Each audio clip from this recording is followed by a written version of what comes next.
नमस्कार किसान साथियों, आपका हमारे यूट्यूब चैनल पर स्वागत है। तो किसान भाइयों, कई दिनों से लगातार मंदसौर तथा नीमच जिले में बारिश होने के कारण कई फसलों में निम्न प्रकार के रोगों को देखने को मिल रहा है।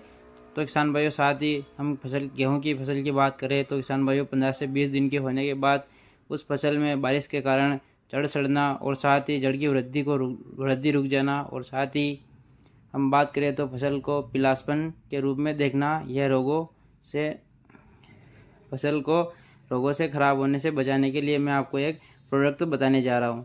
जैसे कि किसान भाइयों, नैनो यूरिया का हम इसमें प्रयोग कर सकते हैं, जिससे पीलापन तथा जड़ों में भी वृद्धि होगी।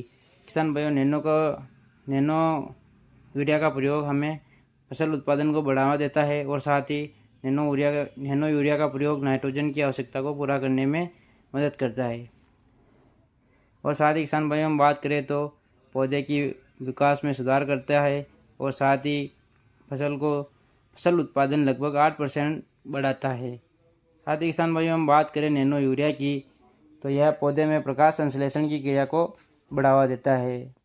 जैसे कि और बात करें हम नैनो यूरिया की किसान भाइयों, तो यह उपज में बढ़ावा देता है, और साथ ही इसके प्रयोग से पौधे को यह गिरने से बचाता है, इसके प्रयोग से जड़ों में वृद्धि होती है, तेज़ी से वृद्धि होती है, जिससे यह पौधे को निम्न अवस्था में गिरने से बचाता है, ताकि पौधा बड़ा होकर अच्छी वृद्धि कर सके। साथ ही किसान भाइयों, हमें नैनो यूरिया के साथ गेहूं में जिंक का प्रयोग करना है। किसान भाइयों, जिंक कोई सी भी कंपनी का, अच्छी कंपनी का लेना है किसान भाइयों, और साथ ही 5 kg 1 बीघे के अनुसार इसका प्रयोग करना है। किसान भाइयों, हम जिंक की बात करें तो यह गेहूं की फसल में बहुत ही लाभदायक होता है। किसान भाइयों, जिंक के प्रयोग से पौधे की वृद्धि तथा फसल को गुणवत्ता में सुधार होता है। साथ ही किसान भाइयों, जिंक से खेत में क्लोरोफिल, कार्बोहाइड्रेट और प्रोटीन के निर्माण में मदद करता है। साथ ही किसान भाइयों, रोग प्रतिरोधक क्षमता बढ़ाता है।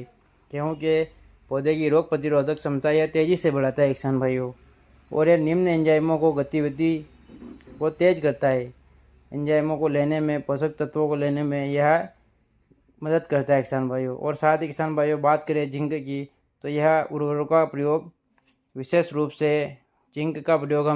से धान, मक्का, सोयाबीन और सब्जियों वाली फसलों में इसका प्रयोग अत्यधिक करते हैं। किसान भाइयों,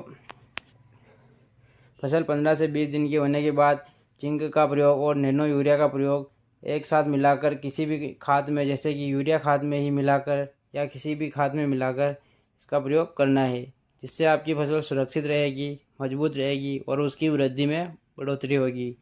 धन्यवाद किसान भाइयों। वीडियो अच्छा लगा हो तो लाइक ज़रूर करें, सब्सक्राइब जरूर करें। धन्यवाद।